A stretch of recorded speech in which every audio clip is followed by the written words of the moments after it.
Hey, Brandon.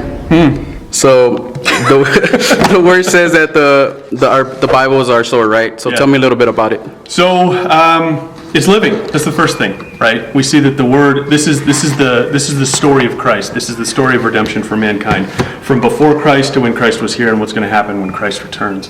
It's a story about his kingdom, and it's interesting because a lot of people attack this. It's consistently been attacked throughout all of history, and it will consistently stand because it is a unique book. It is a collection of letters, first eyewitness testimonies from men who God has used and given words to in prophecy and in record keeping and all sorts of things. And so it's the foundation of our faith. It's the sword that we use not to fight physical battles, right? Not prideful battles towards other people who are religious, not satisfying our pride, but fighting spiritual battles, the things that we can learn about through studying the Word. And so it's the foundation. A lot of people are like, "Oh, you don't have to be a Bible expert in order to be a Christian." To a degree, I think that's true, but I think that there should be an importance in realizing that this is going to be the sustenance. This is our daily bread. This is what's going to keep us spiritually living. We're not going to atrophy if we stay in it. So, people look at the Old Testament. It's interesting because of the way that it's ordered and put together today. People are like, "Oh, the Catholic Church canonized the book." No, that's not the case. God had canonized His own Word way before the Catholic Church ever did. And this actually, you look at things like the King James and look at the order of the Old Testament. It's actually not even in the original order that it used to be in. The Old Testament is considered by the Hebrews, as they call it, the Tanakh.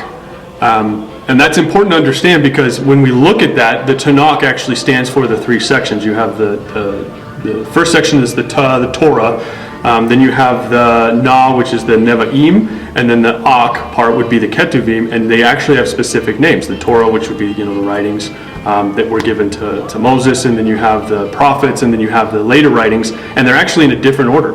And, if we read the Bible from cover to cover, we're not reading it chronologically. That was always something I thought about growing up. It's like, well, why is it not in the correct order? And it's because it's been reordered by religious men who wanted to do God a service. But, if we do our study, we know that John on the Isle of Patmos already had everything canonized. He already knew about what the writings were and what he was studying. So you're saying the book of Enoch is not supposed to be in there? Correct. Right. There's a lot of people. Yeah. No, and I'm not saying that you disregard the fact that the book of Enoch exists. That's not what we're saying. But God, the God that we serve, Jehovah, the God of the Bible, is powerful enough to include what He wants in His canon, and He has had more than enough opportunities to include things like the books of the Apocrypha, the book of Jasher, the book of Enoch, the book of Giants.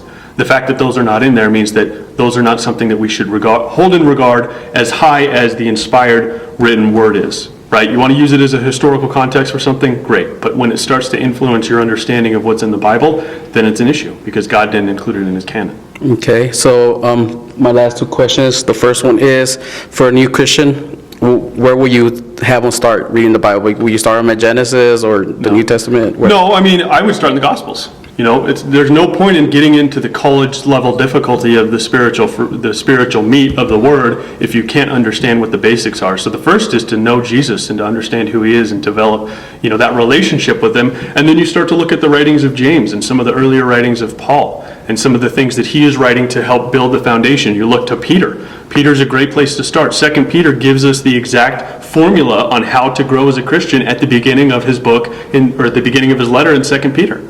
And so we go and study those things, and then later we move on to the heavier things. We look at Hebrews, we look at the symbolism. We start to look at the Old Testament, because a lot of what we see in the New Testament is modeled after the images of what God has done through His people in the Old Testament, and we need to know what those are. So reading it from cover to cover just to say that you did is not going to yield any fruit if you're not dealing with the guidance of the Holy Spirit and trying to build a foundation in the order that it was really presented to Christians. And so, the first place is the gospel.